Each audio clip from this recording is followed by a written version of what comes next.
تسلی اور حوصلہ بھی عطا فرما دیا کہ صرف تم پر ہی روزے نہیں فرض کیے گئے بلکہ تم سے پہلے لوگوں پر بھی فرض کیے گئے۔ وجہ کیا ہے؟ تاکہ تم پرہیزگاری اختیار کرو۔ اللہ کا مقصد کیا ہے؟ تمہیں پرہیزگاری دینا، تم پرہیزگار ہو جاؤ۔ کیسے بنو گے؟ جب روزہ رکھو۔ تو شروع سے ہی انسان کے تزکیہ نفس کے لیے روزہ انسان کے لیے ضروری ٹھہرا، یعنی کہ روزہ اور انسان لازم و ملزوم ہے۔ یہ آگ اور پانی کا مقابلہ ہے۔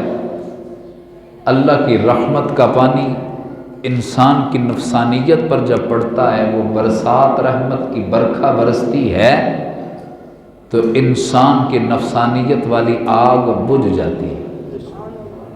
ایک روزہ بڑے سبق پڑھاتا ہے ہمیں، صبر کا، تحمل کا، برداشت کا، احسار کا، احساس کا، قربانی کا بڑے سبق دے جاتا ہے۔ ایک روزہ نفس کشی کا جب سبق دیتا ہے، بندہ کہتا ہے میں کچھ بھی نہیں، سارا کچھ تو میرے اللہ کی ذات مبارکات ہے، جس کو راضی کرنے کے لیے میں نے اس جسم کی رضا کا بھی خیال نہیں کیا، اس جسم کی چاہت کا بھی خیال نہیں کیا، اس کی ضرورت کا بھی خیال نہیں کیا، کیونکہ میرے جسم سے بھی زیادہ عزیز، میری جان سے بھی زیادہ عزیز مجھے میرا اللہ اور اس کا رسول ہے۔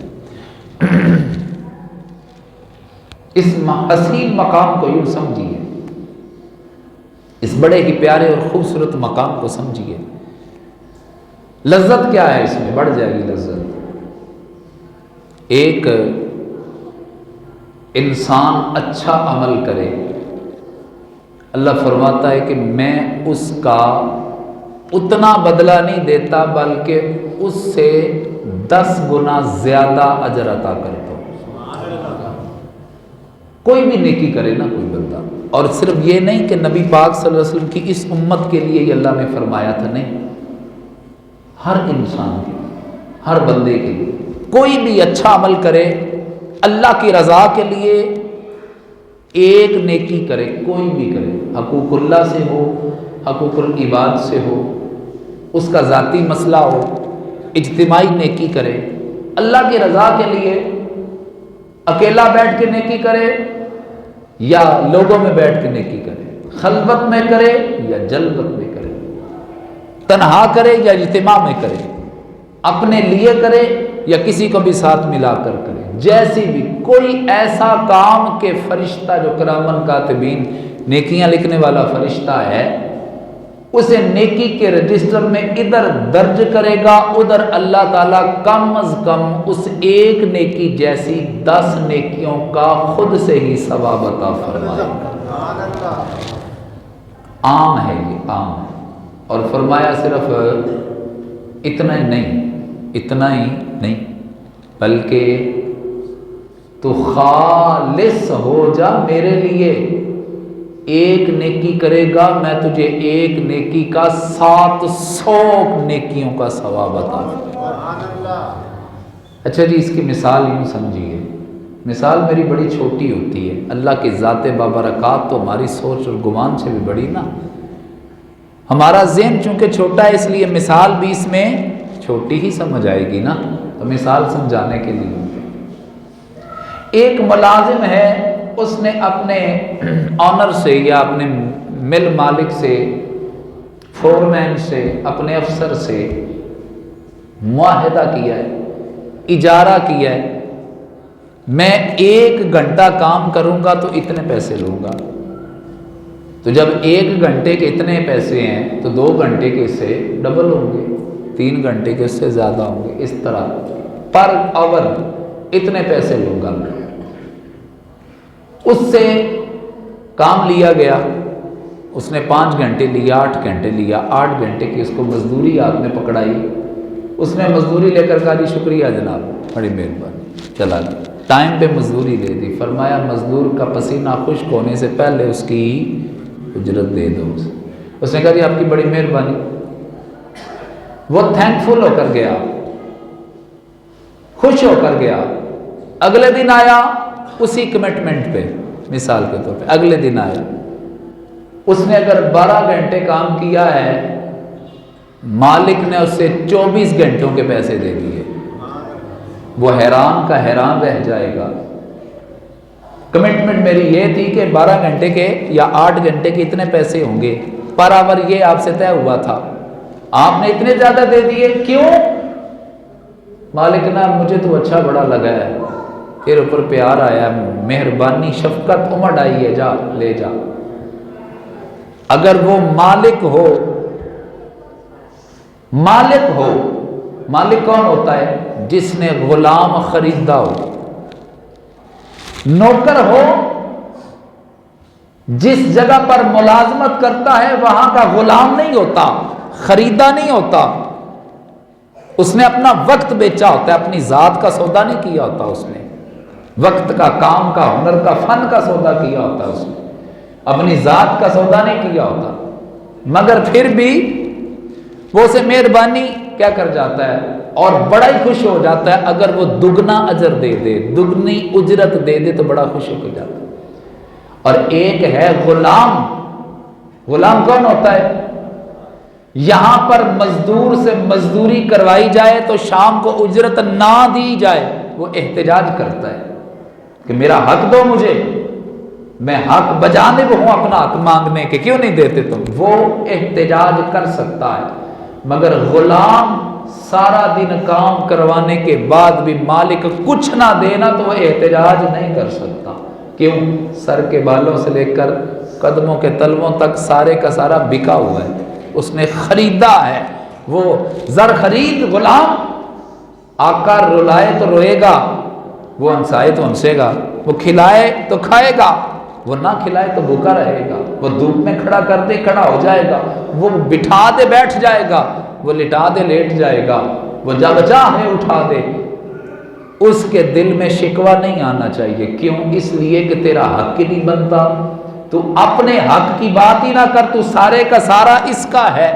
وہ غلام اپنا حق لینے کے لیے شور نہیں مچا سکتا، احتجاج نہیں کر سکتا۔ ایسے غلام پر جو اپنا حق لینے کے لیے احتجاج بھی کرنے کا حق نہ رکھے، اس کا حق بنتا ہی نہ ہو، ایسے غلام پر آقا مہربانی کر دے، اس پر عنایات کی برسات کر دے، تو وہ اپنے آقا پر کتنا خوش ہو جائے گا۔ حق نہیں بنتا تھا، مگر اس کو اللہ نے اتنا دیا، اتنا دیا۔ اللہ کا اور بندے کا تعلق کیا ہے؟ یہ تو آقا ہے نا جس نے پیسوں سے غلام خریدا، تو پھر بھی یہ حق نہیں رکھتا بولنے کا۔ اللہ نے تو اسے خود اپنی قدرت سے سارے کے سارے کو پیدا فرمایا ہے۔ وہ اللہ تعالی خالق کائنات ہے، مالک کائنات ہے، رازق کائنات ہے، مدبر کائنات ہے، متصرف الکل بالذات کائنات کا اللہ جل جلالہ کوئی جرت نہیں رکھتا اس کے آگے شکوہ کرنے کی۔ اللہ بے نیاز ہے، اسے کوئی کسی کی پرواہ نہیں، مگر اللہ نے فرمایا کہ میں بے نیاز بھی ہوں، میں رحمان بھی ہوں، میں رحیم بھی ہوں۔ میں اپنے بندوں پر ظلم کرنا تو درکنار، میں اپنے بندے سے پیار کتنا کرتا ہوں پتہ ہے؟ ایک ماں کے اپنے بچے کے لیے پیار کو ماپا نہیں جا سکتا، تولا نہیں جا سکتا۔ سمندر اپنی گہرائی کے باوجود خشک ہو سکتا ہے، مگر ماں کے دل کے اندر اولاد کے لیے جو محبت کا سمندر ٹھاٹھے مارتا ہے وہ کبھی نہیں خشک ہو سکتا۔ اگر 70 ماؤں کا پیار اکٹھا کیا جائے اور ایک لاڈلا ہو، 70 ماؤں کا پیار اکٹھا کیا جائے اور ایک لاڈلا ہو، تو کس طرح سے اس پر پیار نشاور کیا جائے گا، کس طرح سے محبتیں نشاور کی جائیں گی، اور کس طرح اس کو پلکوں پہ بٹھایا جائے گا۔ اللہ فرماتا ہے اے بندے، میرا بندہ اور مخلوق ہونے کے باوجود بھی تیرا حق تو بنتا ہی نہیں نا شکوہ کرے، لیکن اللہ تیرا پیار اتنا کرتا ہے، 70 مائیں مل کر بھی اپنے بچے سے اتنا پیار نہیں کر سکتی جتنا تیرا اللہ تجھ سے پیار کرتا ہے۔ اب اللہ کیا فرماتا ہے، پیار کیسے کرتا ہے؟ فرمایا تو ایک نیکی کر میں بے نیاز تھا، قبول کرتا یا نہ کرتا، میں اجر دیتا یا نہ دیتا، مجھے کیا پرواہ ہے؟ تیرے سجدوں کی اللہ کو ضرورت ہی نہیں، تیری عبادت کی اللہ کو ضرورت نہیں، مگر اللہ فرماتا ہے تو ایک سجدہ کر، میں تجھے کم از کم ایسے 10 سجدوں کا ثواب عطا کروں گا، اگر مخلص ہو کر سجدہ کر لے میں تجھے 700 گنا زیادہ اجر عطا فرماؤں گا۔ ہر عبادت کے لیے، ہر بندگی کے لیے اللہ تعالیٰ نے یہ تناسب رکھا۔ جتنا میں بیان کر چکا یہ تھا حدیث نبوی، اب آگے ہے حدیث قدسی۔ جتنا میں پڑھ چکا، جتنا بیان کر چکا یہ تھا حدیث نبوی کا مفہوم، آگے جو بیان کرنے والا ہوں یہ ہے حدیث قدسی۔ کیا ہوتی ہے؟ اللہ بندوں کے لیے انعام کا اعلان کرتا ہے، مصطفیٰ لوگوں کے میں اعلان فرما دیتے ہیں۔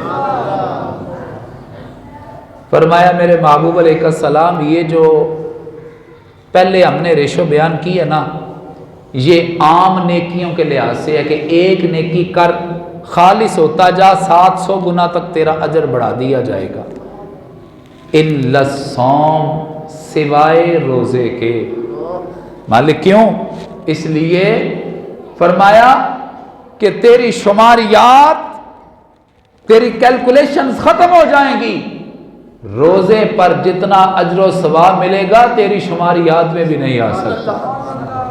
اس کو علیحدہ کر دو، الا الصوم، ہر روزے کا مقام کیا ہے یہ اللہ ہی جانتا ہے کیسے۔ فرمایا کہ باقی عبادات کا تو تم پھر بھی کچھ نہ کچھ نصاب نکال سکتے ہو اور کچھ نہ کچھ دائرہ اور لکیر کھینچ سکتے ہو، کوئی نہ کوئی حد بیان کی جا سکتی ہے، الا الصوم، سوائے روزے کے۔ کیوں؟ اس کا تو حد و حساب ہی کوئی نہیں، انہ لی وانا اجزی بہ، اس لیے کہ یہ روزہ تو میرے لیے ہے، جب میرے لیے ہے تو میں خود ہی اس کی جزا بن جاؤں گا۔ میرے لیے ہے روزہ، یا اللہ تیرے لیے، اور تو ہی اس کی جزا بن جائے گا۔ آنا اجزا بھی پڑھا جاتا ہے، آنا اجزی بھی پڑھا جاتا ہے، میں ہی اس کی جزا ہوں ایک معنی اور مفہوم کے لحاظ سے، اللہ ہی جزا ہے۔ اس کی مثال بھی یوں سمجھیے، مثال بڑی چھوٹی ہے، ذہن ہمارے چھوٹے ہیں تو سمجھنے کے لیے مثال بھی چھوٹی، وہ ذات بابرکات بڑی اعلیٰ ہے، بلا تمثیل و تشبیہ، ہم صرف سمجھنے کے لیے چھوٹی سی مثال بیان کر رہے ہیں۔ کیا ہے؟ بادشاہ نے اپنے غلام کو اپنے ساتھ بٹھانا شروع کر دیا۔ ایک بادشاہ تھا، اس نے اپنے غلام کو، غلام کا بھی معنی میں نے بتایا نا، زر خرید غلام، سارا ہی بکا ہوتا ہے، وہ مالک کا ہوتا ہے سارا، وہ جیسا بھی سلوک کرے وہ اپنے غلام سے کرے۔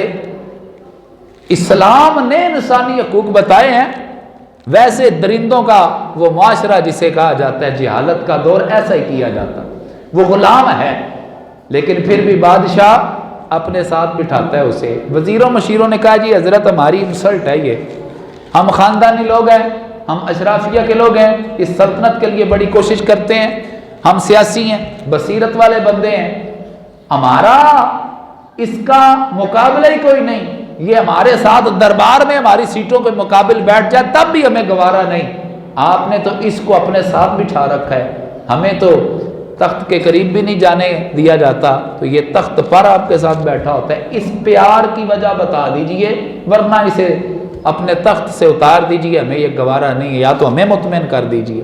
بادشاہ نے کہا اچھا کسی دن وقت آئے گا بتاؤں گا، تمہیں پتہ چلے گا، تم مانو گے کہ واقعی یہ ادھر کیوں بیٹھتا ہے، تم نہیں بیٹھتے یہ بیٹھتا کیوں۔ بادشاہ نے اچانک سے، جب یہ بات بھول گئی نا لوگوں کو، اچانک سے اعلان کیا آج 2 گھنٹے کے لیے تمہیں چھٹی ہے، درباریوں جو چاہو میرے دربار سے اٹھا کر لے جا سکتے ہو، میرا تاج بھی ہیروں والا ہے، یہ میرا تخت بھی سونے کا ہے، پلنگ بھی سونے کا ہے، میز بھی، قلمدان بھی، یہ سارا کچھ قیمتی ترین، یہ فانوس بڑا قیمتی ہیرو جواہرات کا، جو جس کے ہاتھ میں چاہتا ہے نا لے جا سکتا ہے، جو جس کو چاہیے 2 گھنٹے کے لیے دربار لوٹ لو۔ آج کسی وزیر نے کچھ پکڑا، کسی مشیر نے کچھ پکڑا، کسی درباری نے کوئی کرسی اٹھائی، کوئی مخمل کا قالین اٹھایا، وہ جو غلام تھا جدھر بیٹھا تھا ادھر کا ادھر ہی بیٹھا رہا۔ اسے کہا بھی تجھے نہیں چاہیے کچھ، تو بھی لے جا، تیرے لیے بھی اعلان ہے۔ اس نے کہا جی مجھے دربار سے کچھ نہیں چاہیے، پھر کیا چاہیے؟ اس نے بادشاہ کو جفا ڈال لیا۔ اس نے کہا مجھے لوگوں کو بادشاہت چاہیے، بادشاہت میں سے کچھ حصہ چاہیے، مجھے پورا بادشاہی چاہیے، جس کی ساری بادشاہی ہے۔ پھر درباریوں کو بتایا لوگوں یہ میری چیزوں سے پیار نہیں کرتا، یہ میری ذات سے پیار کرتا ہے، مخلص ہے، اخلاص کی قدر یہ ہے، مخلص لوگ نہیں ملتے۔ خالصتاً اللہ فرماتا ہے باقی عبادتیں بھی اگرچہ میرے لیے، روزہ خالص میرے لیے، مالک نماز بھی تو خالص تیرے لیے ہے نا، تو نماز کے بارے میں کیوں نہیں ارشاد فرمایا کہ نماز میرے لیے ہے، میں ہی اس کی جزا ہوں؟ خالصتاً روزے کے لیے ارشاد فرمایا کہ روزہ میرے لیے ہے اور میں اس کی جزا ہوں۔ نماز بھی تو تیرے لیے پڑھتے ہیں نا، اور حج بھی تیرے لیے کرتے ہیں، زکوٰۃ بھی تیری رضا کے لیے۔ حج بڑا مہنگا ہو گیا ہے، قبولیت کے وقت کا پتہ کوئی نہیں ہوتا، یقیناً قبولیت کی گھڑی ہے۔ اللہ تعالیٰ ہم سب کی قسمت میں حج بیت اللہ فرمائے، اللہ تعالیٰ بار بار حاضری نصیب فرمائے۔ بڑے پیسے لگتے ہیں نا وہاں پر جانے کے لیے، بڑے پیسے چاہیے، اتنے پیسے خرچ کیے ہیں کس کے لیے؟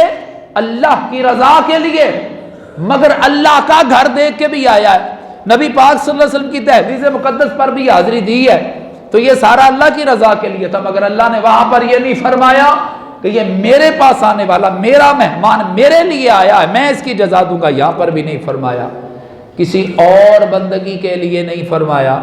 زکوٰۃ بھی بندہ دیتے ہوئے اللہ تعالیٰ توفیق دے سب کو زکوٰۃ دینے کی جو صاحب نصاب ہے۔ جس دن سے رمضان شریف شروع ہوا ہے میں زکوٰۃ کے مسائل بیان کر رہا ہوں، نماز کے مسائل بیان کر رہا ہوں۔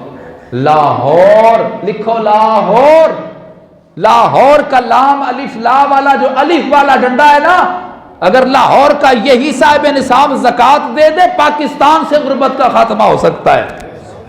یہ پاکستان غریب ملک نہیں ہے، اللہ تعالیٰ حقوق اللہ اور حقوق العباد نبھانے کی توفیق عطا فرمائے۔ تو صاحب نصاب بندوں کو بھی یہ پتہ نہیں ہے کہ میں صاحب نصاب و زکوٰۃ کیسے نکالنی ہے، الحمدللہ بندہ ناچیز یہاں پر موجود ہے، میرا اعلان ہے جو میرے تک پہنچ نہیں سکتا فون کر لے، زکوٰۃ اگر بنتی ہے تو ضرور ادا کیجئے ورنہ یہ بڑا خطرناک معاملہ ہو جائے گا۔ الغرض بیان کر رہا تھا زکوٰۃ بھی تو اللہ کے لیے ہے، ہر چیز اللہ کے لیے ہے، مگر صرف روزے ہی کے لیے ارشاد فرمایا، تو اس کی مثال بھی یوں سمجھیے، یہ جگہ کس کی ہے، اس کا مالک حقیقی کون ہے؟ یہ گھر بھی اللہ کا، جس جگہ میں رہتا ہوں وہ جگہ بھی اللہ کی، جس جگہ آپ رہتے ہیں الملک للہ والحکم للہ، ساری بادشاہتیں ختم ہو جائیں گی صرف میرے اللہ کی بادشاہت رہ جائے، تو ساری کائنات کس کی ہے؟ اللہ کی، مگر میرے گھر کو بیت اللہ نہیں کہا جاتا، ہے کس کا؟ حقیقت میں اللہ کا ہے نا، آپ کے گھر کو بیت اللہ نہیں کہا جاتا، بیت اللہ اسی کو کہا جاتا ہے جو مکہ المکرمہ میں ہے۔ کیوں؟ یا اللہ ساری کائنات تیری ہے، ساری کائنات میں بنے ہوئے گھر تیرے ہیں، صرف یہی بیت اللہ کیوں ہے؟ اللہ فرماتا ہے اس لیے کہ میں جانتا ہوں نا ساری کائنات میں سب سے زیادہ جس گھر پر جلوے برستے ہیں وہ اسی چار دیواری کے نام ہے، اس لیے اسے بیت اللہ کہا جاتا ہے۔ اگر کہ ساری کائنات میری، مگر سارے گھروں میں سے اس گھر کی شان نرالی، ساری عبادات میری ہیں مگر عبادتوں میں سے روزے کی شان نرالی ہے۔ الصوم لی وانا اجزی بی، روزہ میرے لیے ہے میں ہی اس کی جزا عطا کروں گا۔ یا اللہ تیرے لیے خالص ہے، ریاکاری اور دکھلاوے کے لیے نہیں روزہ رکھا جا سکتا، ریاکاری اور دکھلاوے کے لیے فرمایا صرف روزہ ہی تو ہے جو ریاکاری کے لیے نہیں رکھا جا سکتا، جو دکھلاوے کے لیے نہیں رکھا جا سکتا۔ ویسے نا ریاکاری کا خطرناک مقام ہے بڑا، ایک بندہ بندگی کرتا ہے اللہ کی، ذرا غور سے سننا بات، اللہ کی بندگی کرتا ہے نا تو مگر اس میں تھوڑا سا دکھلاوا بھی آ جاتا ہے، بندے کے دل کے اندر خیال آتا ہے ابھی اس کو دکھائیں، بندہ نماز پڑھ رہا ہوتا ہے اللہ کی رضا کے لیے پڑھنی ہے نا نماز، مگر حاجی صاحب آ کر پاس بیٹھ گئے ہیں، اس نے نماز لمبی کر دی تھوڑی سی، اور خشوع و خضوع کے ساتھ بڑے مخارج کے ساتھ تھوڑی تھوڑی سی آواز نکال کے بھی پتہ چلے کہ حاجی صاحب کو بڑا نیک آدمی ہے، فلاں بندہ آ گیا اس کے لیے. اس میں ریاکاری اور دکھلاوے کا تناسب جب آتا ہے، اللہ بے نیاز ہے. سلام پھیرنے سے پہلے لپیٹ کر تیری نماز تیرے منہ پر مار دی جاتی ہے، کوئی ضرورت نہیں اللہ کو تیرے سجدوں کی. تو ریاکاری کبھی تھوڑی ہو تو اس کے نیکی کے کام میں ثواب میں کمی کا باعث بنتی ہے. ریاکاری کچھ زیادہ ہو جائے تو کبھی ثواب اور گناہ دونوں ہی برابر ہو جاتے ہیں، نہ ثواب ملتا ہے نہ گناہ ملتا ہے. ثواب کے لیے تھا کام مگر ریاکاری اور دکھلاوا زیادہ ہو. اگر غالب ہی آ گیا، سارے کا سارا دکھلاوا بن گیا، پھر وہ کام جو جنت میں لے جانے والا تھا جہنم میں لے جانے والا بن جائے. کیوں؟ اس لیے کہ یہ بندگی تو اللہ کی تھی، تو نے کسی اور کے لیے کرنا شروع کر دی ہے. اور عشق غیرت مند واقع ہوا ہے، اس جگہ ڈیرا نہیں لگاتا جس جگہ کسی اور کا ڈیرا لگاؤ. لہذا اگرچہ اس نے بندگی اللہ کی ہی کی ہے، مگر یہ شرک خفی ہے کہ کسی بندے کو دکھانے کے لیے کی جائے. ہاں جی، میں ضمنی طور پر بتا دوں، بڑا شور و غوغا ہے نا، فلاں کام بھی شرک ہے، شرک ہے، شرک ہے، شرک ہے، یہ بھی شرک ہے، وہ بھی شرک ہے. لو سنو، مغرب سے لے کر مشرق تک، شمال سے لے کر جنوب تک، بندہ ناچیز کا ساری حیاتی کے لیے یہ دعویٰ ہے. آپ لوگ کبھی مشرک نہیں ہو سکتے. جس نے نبی پاک کا کلمہ پڑھ لیا کبھی مشرک نہیں ہو سکتا. میرے کریم آقا صلی اللہ علیہ وسلم کی زبان سے نکل گیا، یہ امت توحید ہے. لو تلاش کر کے دو مجھے جو کلمہ طیبہ بھی پڑھتا ہو اور سورج کو بھی خدا مانتا ہو. تلاش کر کے دو مجھے جو کلمہ توحید اور رسالت بھی پڑھتا ہو اور داتا صاحب کو اللہ بھی کہتا ہو. جب نہیں ہے اور انشاءاللہ ہو سکتا بھی نہیں، شرک خفی. اس قدر شور کیوں ہے پھر؟ حضرت جی پراپیگنڈا ہے، صرف پراپیگنڈا تمہارے خلاف امت مسلمہ کے اندر تشویش پیدا کرنے کے لیے صرف شرک کا جھانسا دیا جاتا ہے. ایک انگریز آیا پاکستان، کیسے ہے؟ ایک انگریز آیا پاکستان، اس نے پاکستان کو دیکھا، سیر کی، وزٹ ویزے پہ آیا تو چلا گیا. اس نے جا کے کالم لکھا، کالم میں لکھا کہ پاکستان کے سارے مرد ہی کمزور ہیں. بات تو بڑی عجیب سی ہے. اس نے ذکر کیا پاکستان کے سارے مرد ہی کمزور ہیں. اس نے کہا تو کیسے کہہ سکتا ہے پاکستان کے سارے مرد کمزور ہیں؟ اس نے کہا پاکستان میں میں نے مردانہ کمزوری کے اشتہار اتنے دیکھے ہیں کہ مجھے یقین ہوا کہ پاکستان کے سارے مرد ہی کمزور ہیں. حالانکہ صرف کیا تھا؟ پروپیگنڈا تھا. اللہ نے جو تیرے اندر صلاحیت رکھی ہے نوجوان، اپنی اس راس الحیات کا خیال کر. اللہ تعالیٰ نے تیرے اندر جو وقار رکھا ہے اس کی حفاظت کرے گا. اللہ تعالیٰ تیرا سر ہمیشہ فخر سے بلند رکھے گا. وہ چیز ہی پاکستان میں نہیں جس کا پروپیگنڈا کیا جاتا ہے، اسی طرح امت مسلمہ کے اندر وہ چیز ہے ہی نہیں جس کا پروپیگنڈا کیا جاتا ہے. کبھی یہ مسلمان مشرک نہیں ہو سکتا، شرک جلی کبھی نہیں کر سکتا. کوئی ہے تو لاؤ میرے پاس. اور شرک خفی کی جہاں تک بات ہے، میرے کریم آقا صلی اللہ علیہ وسلم ارشاد فرماتے ہیں شرک خفی ہوگا، چھوٹا شرک ہوگا. وہ کیا ہے؟ نماز اللہ کے لیے پڑھے گا مگر دکھائے گا بندے کو، عبادت اللہ کی کرے گا مگر دکھائے گا بندے کو. ایسا نہیں کرنا چاہیے تھا اسے. خالصتاً بندگی اللہ کے لیے کرنی چاہیے تھی، مگر بیان یہ کرنا چاہتا ہوں ایسا روزے میں نہیں ہو سکتا، نماز میں ہو سکتا ہے، حج میں ہو سکتا ہے، زکوٰۃ میں ہو سکتا ہے، یہاں تک کہ کوئی گھر میں تہجد پڑھتا ہے تب بھی ریاکاری اور دکھلاوے کا عنصر آ سکتا ہے. کوئی نہ کوئی تو دیکھنے والا ہوتا ہے نا. ہر عبادت کا کوئی نہ کوئی سٹرکچر ہے، کوئی نہ کوئی ڈھانچہ ہے، کوئی نہ کوئی سانچہ ہے جس میں جب وہ ڈھالی جائے عبادت تو نظر آتی ہے دوسروں کو. دکھلاوے کا عنصر دل میں پیدا ہو سکتا تھا. سوائے روزے کے کتنے ہیں جو جھوٹی سحریاں کرنے والے تو ہوں گے، کتنے ہیں جو جھوٹی افطاریاں کرنے والے تو ہوں گے، مگر بیسیوں کھانے بھی وہ بندہ اپنے دسترخوان پر افطار کے وقت چن لے، قاری صاحب اعلان کرے وہ کھجور سے یا کسی لذیذ چیز سے اس وقت اپنے کھانے کی ابتدا کرے، ابتدا کر کے دیکھ لے، اسے کبھی بھی وہ لذت نہیں آ سکتی جو سچے روزے دار کو اس وقت لذت آتی ہے.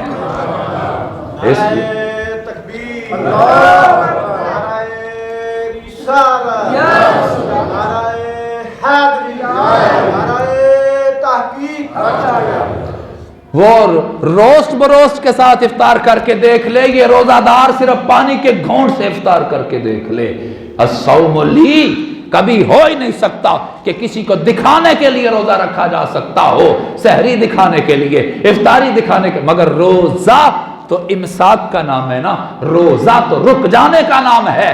جو رک جاتا ہے رب اپنے فرشتوں میں فخر فرماتا ہے، یہی ہے جسے بھوک لگتی ہے مگر میری رضا کے لیے چھوڑ بیٹھا ہے، یہی ہے جس کے اندر حیوانی جذبات ہیں مگر میری رضا کے لیے چھوڑ بیٹھا ہے۔ فرشتوں گواہ رہنا، اشرف المخلوقات نے کہا جس نے حق ادا کر دیا ہے، قیامت کے دن میں تم سے بھی زیادہ اونچا مقام اس صابر بندے کو عطا کروں گا۔ حضرات عزیز وقار، اس پر گفتگو کرتا چلا جاؤں تو یہ موضوع بڑا وسیع ہے۔ رمضان شریف کے اندر اب سنیے بات، جو بات کہنے لگا ممبر رسول پر ہے اور پوری ذمہ داری سے کہتا ہوں، چور چوری کرے ہاتھ کاٹو نا، خطیب جھوٹ بولے اس کی زبان کاٹو۔ ہاں جی، ایسا ہونے لگے نا تو چوریاں بھی بند ہو جائیں گی اور فرقہ واریت کا بھی جڑ سے خاتمہ ہو جائے گا۔ سنیے اب جو بات ہے وہ سارے مانتے ہیں، رمضان شریف کے اندر ایک نفل پڑھو اللہ فرض کا ثواب عطا فرماتا ہے۔ یعنی کہ فرض کی ریٹنگ بڑھ گئی نا، ہماری بندگی کا ریٹ بڑھ گیا۔ رمضان شریف میں ایک نفل ادا کرو، نفلی عبادت کرو، اللہ ثواب عام دنوں کے فرض کا عطا کرے گا، اور رمضان میں فرض ادا کرو اللہ 70 فرضوں کا ثواب عطا فرماتا ہے۔ رمضان شریف کے یہ جمعہ مسجد کے لیے کیوں مختص کیے گئے ہیں؟ آگے پیچھے بھی تو جمعہ آتا ہی ہے نا، آپ لوگ آتے ہی ہے نا۔ رمضان شریف میں کیوں؟ اس لیے کہ اے بندے، تو جتنی بھی تیری توفیق ہے تو اللہ کی راہ میں مسجد کے اندر پیش کر، اللہ اس کے تناسب سے 10 گنا دنیا میں عطا کرے گا، 70 سے زیادہ آخرت میں عطا کرے گا۔ اس لیے کوئی بندہ بھی اب بیٹھا نہ رہے، جتنی بھی جس کی توفیق ہے وہ اٹھے اور مسجد کے لیے خدمت پیش کرے۔ ہر بندہ جیب میں ہاتھ جاتے وقت اگر بندہ سوچ بچار کرنے لگے تو سوچ لے یہ پیسے تو نے نہیں کمائے، یہ پیسے میرے اللہ نے تجھے عطا کیے ہیں۔ جو بھی کسی کی توفیق ہے وہ اٹھے اور دیکھیے آگے